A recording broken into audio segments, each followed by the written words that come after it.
शुक्लाम्बरधरम् विष्णुम् शशिवर्णम् चतुर्भुजम् प्रसन्नवदनम् ध्यायेत् सर्वविघ्नोपशान्तये व्यासम् वसिष्ठनप्तारम् शक्तेः स्तोत्रमकल्मषम् पराशरात्मजम् वन्दे शुकतातम् तपोनिधिम् व्यासाय विष्णुरूपाय व्यासरूपाय विष्णवे नमो वै ब्रह्मनिधये वासिष्ठाय नमो नमः अविकाराय शुद्धाय नित्याय परमात्मने सदैकरूपरूपाय विष्णवे सर्वजिष्णवे यस्य स्मरणमात्रेण जन्म संसारबन्धनात् विमुच्यते नमस्तस्मै विष्णवे प्रभविष्णवे ॐ नमो विष्णवे प्रभविष्णवे श्रीवैशम्पायन उवाच श्रुत्वा धर्मानशेषेण पावनानि च सर्वशः युधिष्ठिरः शान्तनवम् पुनरेवाभ्यभाषत युधिष्ठिर उवाच किमेकम् दैवतम् लोके किम् वाप्येकम् परायणम् स्तुवन्तः कङ्कमर्चन्तः प्राप्नुयुर्माणवा शुभम् को धर्मः सर्वधर्माणाम् भवतः परमो मतः किम् जपन्मुच्यते जन्तुर्जन्म संसारबन्धनात् श्रीभीष्म उवाच जगत्प्रभुम् देवदेवमनन्तम् पुरुषोत्तमम् स्तुवन्नाम सहस्रेण पुरुषस्तततोत्थितः तमेव चार्चयन् नित्यम् भक्त्या पुरुषमव्ययम् ध्यायम् स्तुवन् नमस्यम् च यजमानस्तमेव च अनादिनिधनम् विष्णुम् सर्वलोकमहेश्वरम् लोकाध्यक्षम् स्तुवन् नित्यम् सर्वदुःखातिगो भवेत् ब्रह्मण्यम् सर्वधर्मज्ञम् लोकानाम् कीर्तिवर्धनम् लोकनाथम् महद्भूतम् सर्वभूतभवोद्भवम् एष मे सर्वधर्माणाम् धर्मोऽधिकतमो मतः यद्भक्त्या पुण्डरीकाक्षम् स्तवैरच्चेन्नरः सदा परमम् यो महत्तेजः परमम् यो महत्तपः परमम् यो महद्ब्रह्म परमम् यः परायणम् पवित्राणाम् पवित्रम् यो मङ्गलानाम् च मङ्गलम् दैवतम् देवतानाम् च भूतानाम् यो व्ययक्तिदा यतः सर्वाणि भूतानि भवन्त्यादियुगागमे यस्मिंश्च प्रलयम् यान्ति पुनरेव युगक्षये तस्य लोकप्रधानस्य जगन्नाथस्य भूपते विष्णोर्नाम सहस्रम् मे शृणु पापभयापहम् यानि नामानि गौणानि विख्यातानि महात्मनः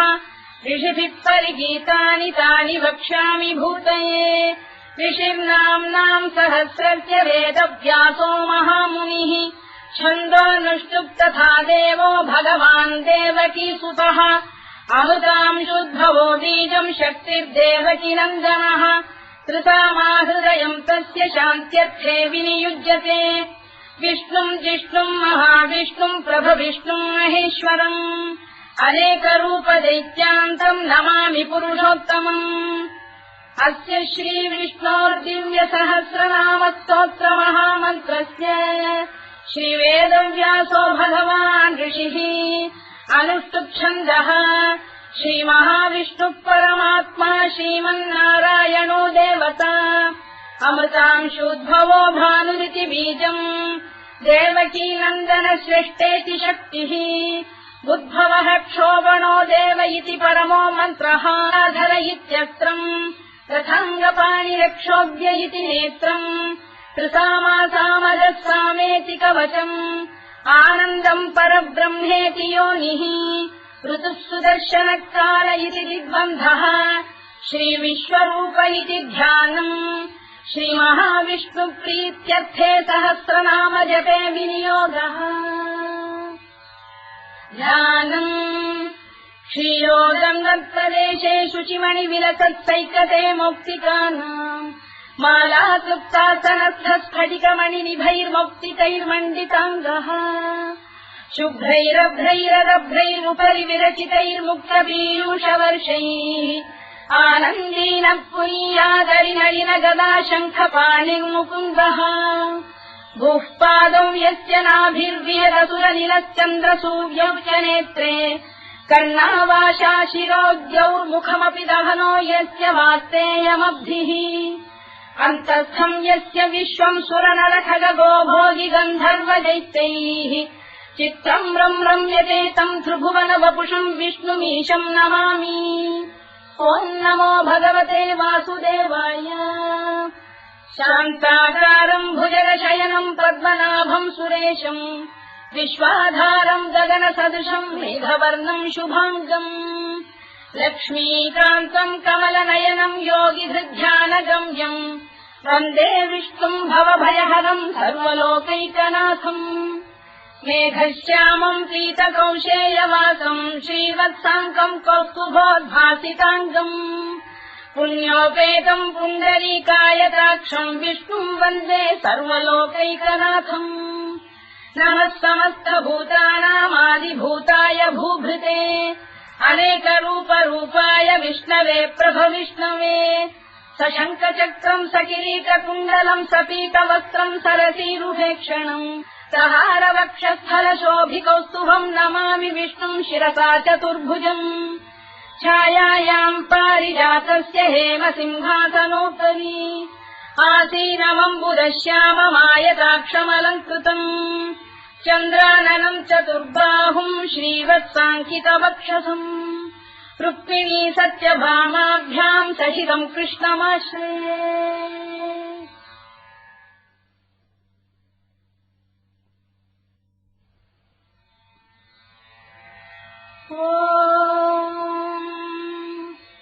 विश्वम् विष्णुर्वषत्कारो भूतभव्य भवत्प्रभुः भूतभृद्भावो भूतात्मा भूतभावनः भूतात्मा परमात्मा च मुक्तानाम् परमागतिः अव्ययः पुरुषः साक्षी क्षेत्रज्ञोऽक्षर एव च योगो योगविदाम् नेता प्रधानपुरुषेश्वरः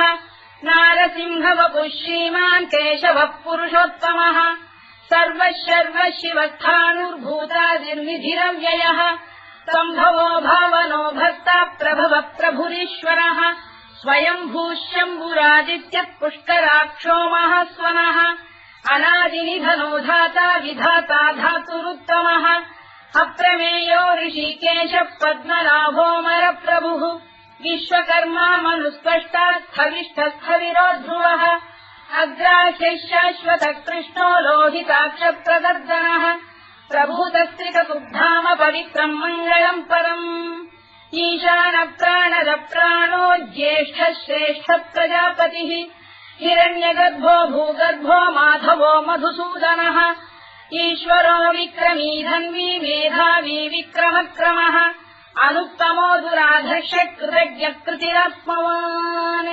सुरेशः शरणम् शर्म विश्वरेता प्रजाभवः अधः संवत्सरो व्यालप्रत्ययः सर्वदर्शनः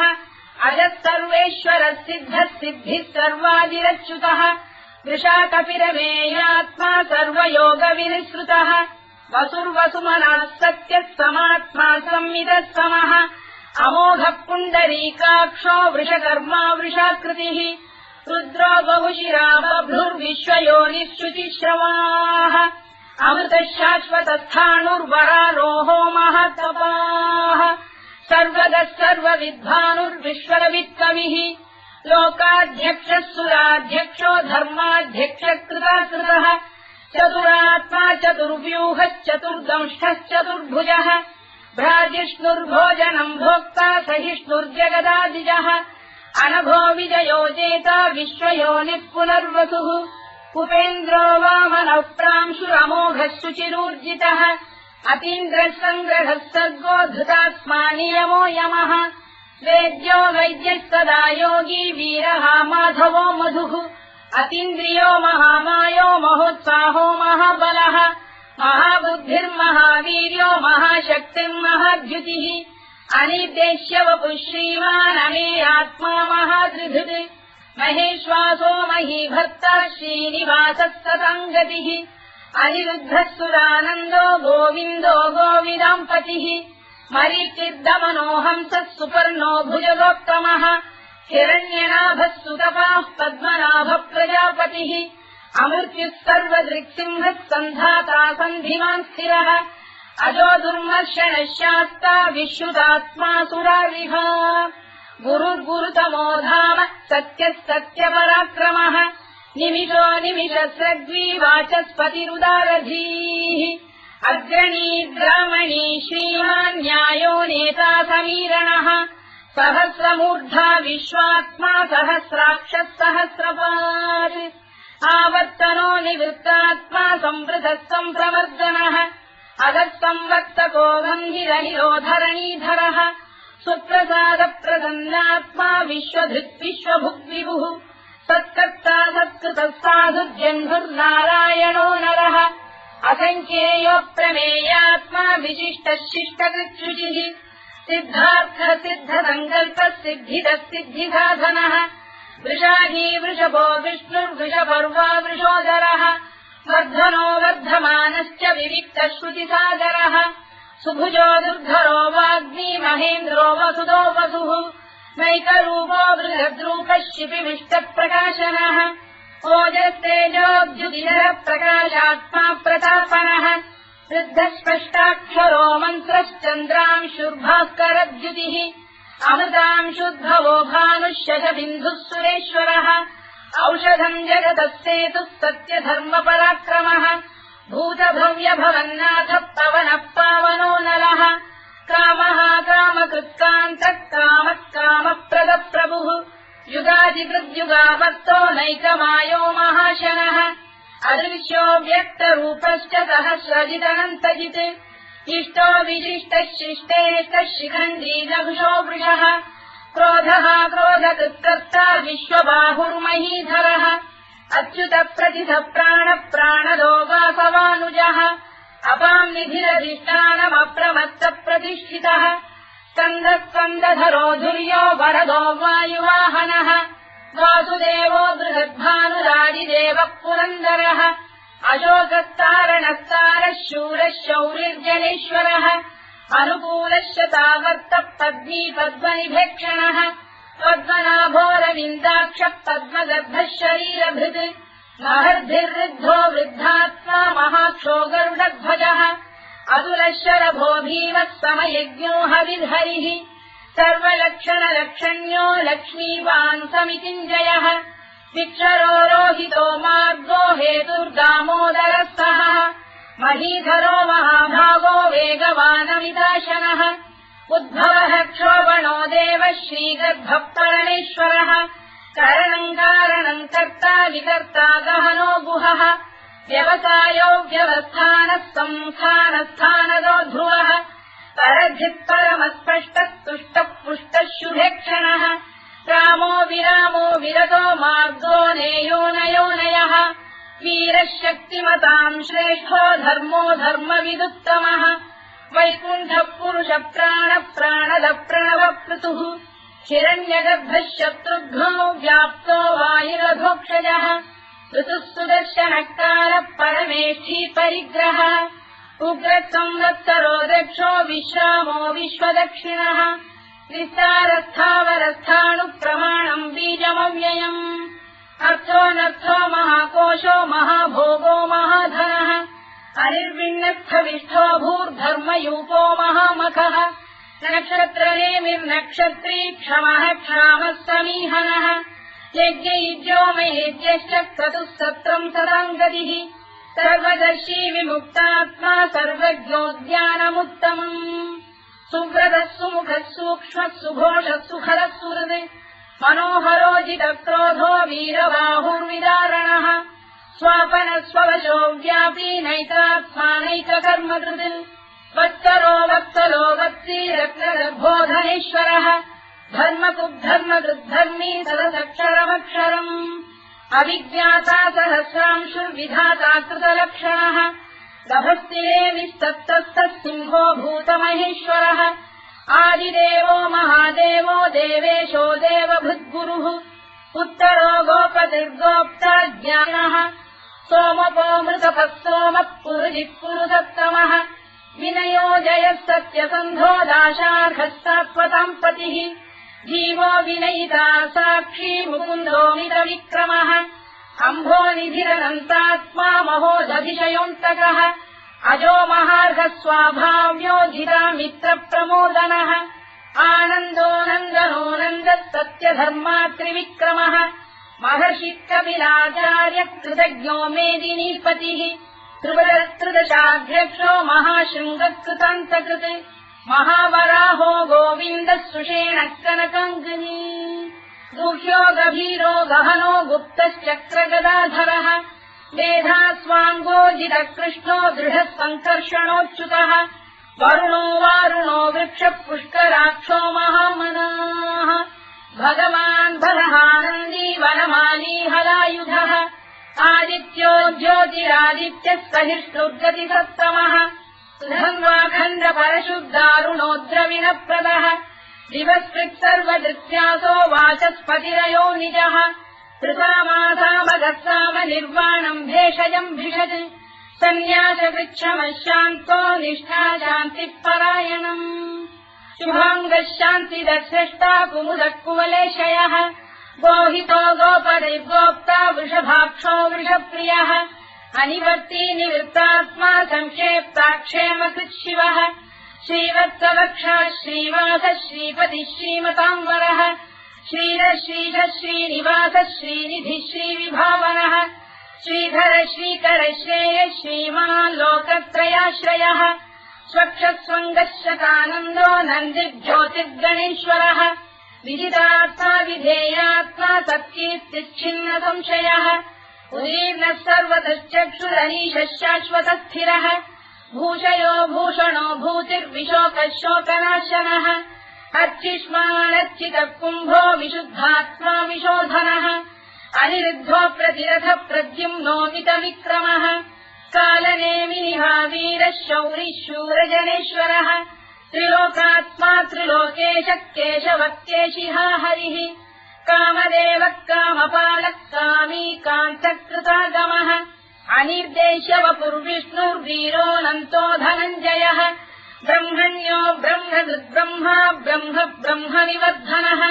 ब्रह्मविद्ब्राह्मणो ब्रह्मी ब्रह्मज्ञो ब्राह्मणप्रियः महाक्रमो महाकर्मा महातेजा महोरगः महाक्रतुर्महायज्वा महायज्ञो महाहविः स्तव्यस्तव प्रियस्तोत्रम् स्तुतिस्तोतारणप्रियः पूर्णः पूरयिता पुण्यः पुण्यकीर्तिरनामयः मनोजवस्तीर्थकरो वसुदेता वसुप्रदः वसुप्रदो वासुदेवो वसुर्वसुमनाहविः सद्गतिः सत्कृतिः सत्ता सद्भूतिः सत्परायणः शूरसेनो यदुश्रेष्ठः सन्निवासः सुयामुनः भूतावासो वासुदेवः सर्वासु निलयो नलः दत्तः दत्पदो दृप्तो दुर्धरोऽथापराजितः विश्वमूर्तिर्महामूर्तिर्दीप्तमूर्तिरमूर्तिमान् अनेकमूर्तिरव्यक्तः शतमूर्तिः शताननः एकोनैकः सवक्तकिम् यत्तत्पदमनुत्तमम् लोकबन्धुर्लोकनाथो माधवो भक्तवत्सलः सुवर्णवर्णो हेमाङ्गो वराङ्गश्चन्दनाङ्गदी वीरः विषमः शून्यो घृता क्षीरजरश्चरः अमानी मानदो मान्यो लोकस्वामी त्रिलोकधृत् सुमेधा मेधजो धन्यः सत्यमेधाधराधरः तेजो वृषोद्युतिधरः सर्वशस्त्रभृताम्बरः प्रग्रहो निग्रहो व्यग्रो नैकशृङ्गो गदाग्रजः चतुर्मूर्तिश्चतुर्बाहुश्चतुर्व्यूहश्चतुर्गतिः चतुरात्मा चतुर्भावश्चतुर्वेदविदेकपात् समावर्तो निवृत्तात्मा दुर्जयो दुरतिक्रमः दुर्लभो दुर्गमो दुर्गो दुरावासो दुरारिः शुभाङ्गो लोकतारङ्गः सुतन्तु वर्धनः इन्द्रकर्मा महाकर्मा कृतकर्मा कृतागमः उद्भवः सुन्दरः सुन्दो रक्तनाभः सुलोचनः अल्पो वाजसनः शृङ्गी जयन्तः सर्वविद्ययी सुवर्णबिन्दुरक्षोभ्यः सर्ववागीश्वरेश्वरः महाह्रदो महागर्तो महाभूतो महानिधिः कुमुदकुन्दरकुन्दः पर्जन्यः पावनो निलः अमृताशोऽमृतवपुः सर्वज्ञः सर्वतोमुखः सुलभः सुव्रतः सिद्धः शत्रुजिच्छत्रुतापनः न्यग्रोधोदुम्बरोश्चक्षाणूरान्ध्रैषूदनः सहस्रार्चिः सप्तजिह्वः सप्तैधा सप्तवाहनः अमूर्तिरनघोचिन्त्यो भयगृद्भयनाशनः अणुबृहत्कृशस्थूलो गुणभृन्निर्गुणो महान् अधृतस्वधृतस्वास्य प्राग्वंशो वंशवर्धनः भारभृत्कथितो योगी योगीशः सर्वकामदः आश्रमश्रवणः क्षामः सुपर्णो वायुवाहनः धनुर्धरो धनुर्वेदो दण्डो दमयिता दमः अपराजितः सर्वतः नियन्ता नियमो यमः सत्त्ववान् सात्विकः सत्यः सत्यधर्मपरायणः अभिप्रायप्रियार्होः प्रियकृत्प्रीतिवर्धनः विधायतगतिर्ज्योतिः सुरुचित्कुतभुक्विभुः रविर्विरोचनः सूर्यः कवितारनिलोचनः अनन्तो हुतबुद्भोक्ता सुखदो नैकजोऽग्रजः अनिर्विण्णः सदामर्षी लोकाधिष्ठानमद्भुतः सनातनतमः कपिलः कपिरव्ययः स्वस्तिदः स्वस्तिकृत् स्वस्ति स्वस्तिभुक् स्वस्ति दक्षिणः अरोग्रः कुण्डलीचक्री विक्रम्यूर्जितशासनः शब्दातिकः शब्दसः शिशिरः शर्वरीकरः अक्रूरप्रेशलो दक्षो दक्षिणः क्षमिणाम्बरः विद्वत्तमो वीतभयः पुण्यश्रवणकीर्तनः उत्तारणो दुष्कृतिः पुण्यो दुःस्वप्ननाशनः वीरः रक्षणः सन्तो जीवनः पर्यवस्थितः अनन्तरूपोऽनन्तश्रीर्जितमन्युर्भयापहः चतुरश्रो गभीरात्मा विदिशो व्यादिशो दिशः अनाधिर्भूर्भुवो लक्ष्मी सुवीरो रुचिराङ्गदः जननो जनजन्मादिर्भीमो भीमपराक्रमः आधारनिलयो धाता पुष्पहासः प्रजागरः ऊर्ध्वरः सत्त्वथाचार प्राणः प्रणवप्रणः प्रमाणम् प्राणनिलय प्राणभृत्प्राणजीवनः तत्त्वम् तत्त्वविदेकात्मा जन्ममृत्युजरातिगः भूर्भुवः स्वस्तरुस्तारः सविता प्रपितामहः यज्ञो यज्ञपतिर्यज्वा यज्ञाङ्गो यज्ञवाहनः यज्ञभृद्यज्ञकृद्यज्ञी यज्ञभुक्यज्ञसाधनः यज्ञान्तकृद्यज्ञगुह्यमन्नमन्नाद एव च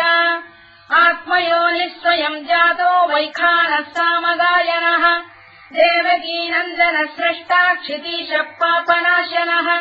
शङ्खबृन्नन्दकी चक्रीशाङ्गधन्वा गदाधरः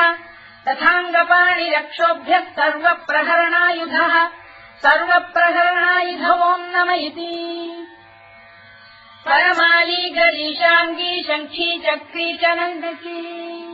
श्रीमान्नारायणो विष्णुर्वासुदेवोऽभिरक्षतु वनमाली गरीशाङ्गी शङ्खी चक्री च नन्दकी श्रीमान्नारायणो विष्णुर्वासुदेवोऽभिरक्षतु वनमाली गरीशाङ्गी शङ्खी चक्री च नन्दकी श्रीमान्नारायणो विष्णुर्वासुदेवोऽभिरक्षतु इतीदम् कीर्तनीयस्य केशवस्य महात्मनः नाम्नाम् सहस्रम् दिव्यानामशेषेण प्रकीर्तितम् य इदम् शृणुयाम् नित्यम् यश्चापि परिकीर्तयेत् नाशुभम् प्राप्नुयात् किञ्चित् सोमुत्रेह च मानवः वेदान्तको ब्राह्मणस्य क्षत्रियो विजयी भवेत् वैश्यो धनसमृद्धस्य क्षुद्रः सुखमवाप्नुयात् धर्मार्थी प्राप्नुयात् धर्ममर्थार्थी चार्थमाप्नुयात् कामानवाप्नुयात् कामी प्रजार्थी चाप्नुयात् प्रजाम् भक्तिमान् यः सदोत्थाय शुचिस्तद्धतमानसः सहस्रम् वासुदेवस्य नाम्नामेतत्र कीर्तयेत् यशः प्राप्नोति विपुलम् याति प्राधान्यमेव च अचलाम् श्रियमाप्नोति श्रेयः प्राप्नोत्यनुत्तमम् न भयम् क्वचिदाप्नोति वीर्यम् तेजश्च विन्दति भवत्य रोगोद्युतिमान् बलरूपगुणान्वितः रोगात्तो मुच्यते रोगात् बद्धो मुच्येत बन्धनात् भयान्मुच्येत भीतस्तु मुच्येतापन्न आपदः दुर्गाण्यतितरस्याशु पुरुषः पुरुषोत्तमम् सुवन्नाम सहस्रेण नित्यम् भक्तिसमन्वितः वासुदेवाश्रयो मर्त्यो वासुदेवपरायणः सर्वपापविशुद्धात्मा याति ब्रह्म सनातनम् न वासुदेव भक्तानामशुभम् विद्यते क्वचित् जन्म मृत्युजरा व्याधि भयम् नैवोपजायते इमम् स्तवमधीयानः श्रद्धा भक्ति समन्वितः युज्येतात्मसुखक्षान्ति श्रीधृति स्मृतिकीर्तिभिः न क्रोधो न च मात्सर्यम् न लोभो न शुभामतिः भवन्ति कृतपुण्यानाम् भक्तानाम् पुरुषोत्तमे द्यौस्तचन्द्रार्कनक्षत्राखम् दिशो भूर्महोदभिः वासुदेवस्य वीर्येण विधृतानि महात्मनः ससुरासुरगन्धर्वम् स यक्षोरगराक्षसम् जगत्वशे वत्ततेदम् कृष्णस्य सचराचरम् इन्द्रियाणि मनो बुद्धिः सत्त्वम् तेजो बलम् धृतिः वासुदेवात्मकान्याहुः क्षेत्रम् क्षेत्रज्ञ एव च सर्वागमानामाचार प्रथमम् परिकल्पते आचार प्रभवो धर्मो धर्मस्य प्रभुरच्युतः ऋषयपितरो देवा महाभूतानि धातवः जङ्गमा जङ्गमम् चेदम् जगन्नारायणोद्भवम् योगो ज्ञानम् तथा साङ्ख्यम् विद्या शिल्पादिकर्म च वेदाः शास्त्राणि विज्ञानमेतत् सर्वम् जनार्दनात् एको विष्णुर्महद्भूतम् पृथग्भूतान्यनेकशः त्रीलोकान् व्याप्य भूतात्मा भुङ्क्ते विश्वभुवव्ययः इमम् स्तवम् भगवतो विष्णो व्यासेन कीर्तितम् पठेद्य इच्छेत् पुरुषः श्रेयत् प्राप्तुम् सुखानि च विश्वेश्वरमजम् देवम् जगतः प्रभुमव्ययम् भजन्ति ये पुष्कराक्षम् न ते यान्ति पराभवम् ओन्नमयिति अर्जुनोवाच पद्मपत्रविशालाक्ष पद्मनाभसुरोत्तम भक्तानामनुरक्तानाम् त्राता भव जनार्दन श्रीभगवानुवाच यो माम् नाम सहस्रेण स्तोतुमिच्छति पाण्डव सोऽहमेकेन श्लोकेन स्तुत एव न संशयोऽन्नम इति व्यासोवाच वासनाद्वासुदेवस्य वासितम् भुवनत्रयम्